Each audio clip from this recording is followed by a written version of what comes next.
is a lot of information out there related to the types of text to use when teaching children how to read. The purpose of this webcast is to help educators understand the different types of text and when to use them.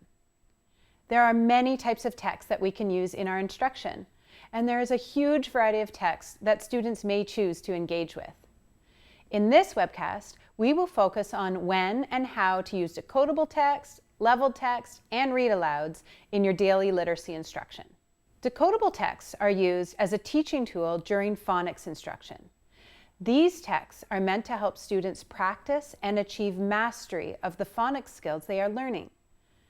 The majority of the words in a decodable text are made with letters and sounds that have been explicitly taught during phonics instruction. They may include some high-frequency words like the, was, and, etc. that need to be pre-taught so the text makes sense. During phonics instruction, educators follow a scope and sequence that moves from simple to complex. For example, beginning readers will start by learning a handful of consonants and short vowels, such as S, A, T, P, I, N. Once they have learned a few letters and sounds, they can learn how to read consonant-vowel-consonant words, or CVC words, such as sat or pin.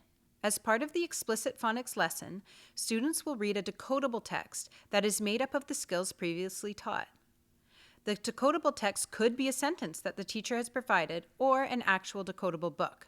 As students progress, the phonics lessons and decodable text will build upon skills and add in more complex letter-sound relationships like digraphs and vowel teams. It is important to remember that a text is only decodable for a student if they have knowledge of the skills within the text. We want students to use decodable text for a short period of time so they can apply their phonics learning and practice decoding words and sentences with fluency in text. Once they are able to decode, they can read anything. Another type of text is a leveled text. These texts were designed to allow students to access somewhat authentic text at grade level. They were also used for educators to level and group students based on similar reading levels. However, the early levels meant for beginning readers are predictable and contain words that students are not ready to decode. For example, in this pattern text, the educator would start by pointing to the pictures and asking the child what the emoji is feeling. For example, happy, angry, sad, and scared. Next, the educator would read the first line and ask the child to repeat this pattern using the pictures to read. As educators, we were taught that using these books would teach a child how to read. However, we have learned that these early pattern books are problematic because they teach students to memorize and guess using the pictures. Since we want students to pay attention to the letters and sounds on the page, decodable texts are a better teaching tool when it comes to learning how to decode. This doesn't mean we need to get rid of all the pattern and leveled books we have in our schools. We just need to rethink how we're using them. I like to use the language often used in the kindergarten program. Why this learning for this child at this time and in this context. Educators are using these pattern books in creative ways.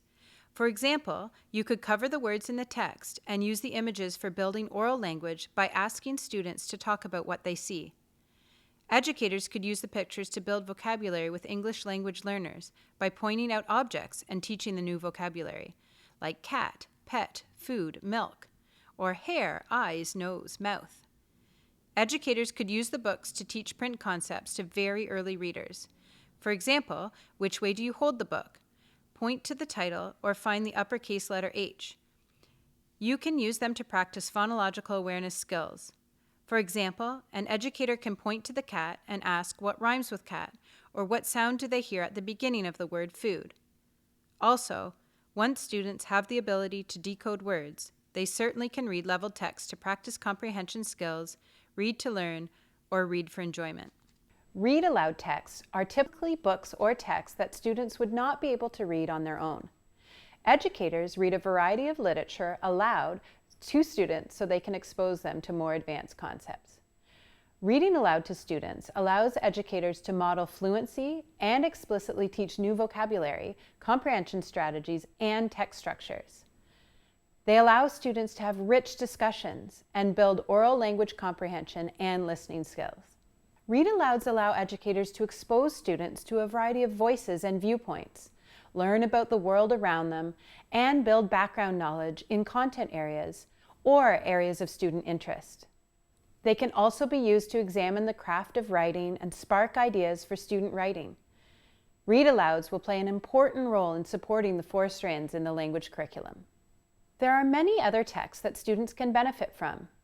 For example, an educator may choose to practice fluency through shared reading. Students may be researching a topic and want to read information on a website. Students may be interested in a popular book from the library.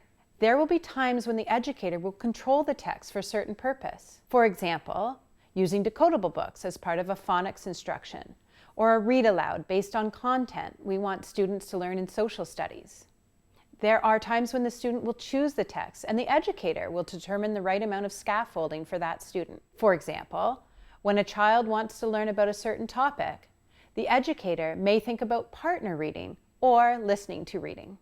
The Ontario Language Curriculum provides guiding questions that help educators select text and resources for their students. There are questions related to choosing decodable text, as well as a few thoughtful questions for choosing other texts, such as, does the text selection include various text forms and genres by creators with diverse identities, perspectives, and experiences, including diverse First Nations, Métis, and Inuit creators? Or, do the texts represent diverse perspectives, and are they free of bias?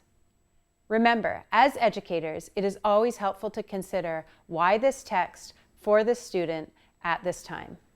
In short, it is always helpful to consider why this text for this student at this time and in this context. Remember, decodable texts are for students to read on their own to practice phonics concepts they've been taught. Instead of using early pattern books to teach students how to decode, we can use them for a different purpose. Leveled books can be read once students have learned how to decode. Read-alouds are used by the educator to build background knowledge and support other oral comprehension skills. Although we focused on 3 types of text, there are many other texts that can be read by educators and students for many different purposes.